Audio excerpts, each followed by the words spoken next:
अलग फ्रॉड चल रहा है। कौन है बे?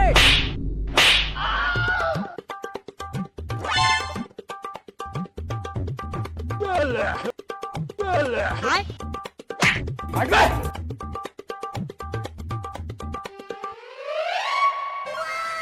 বাহ, এই বাড়ির লোকগুলো তো খুব ভালো। না, এটা নিয়ে যাওয়া যাবে না।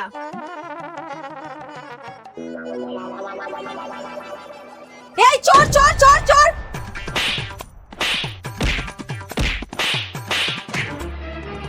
এটা কেমন হলো? আগে একটা ছেলে এসে সাইকেল চুরি করছিল, ওকে দুটো চড় মেরে টাকা আর গাড়ি দিয়ে দিলে, আর আমার বেলা এরকম মারলেন। আরে ও এই বাড়িরই ছেলে। बार-बार सुधा আমার উপরে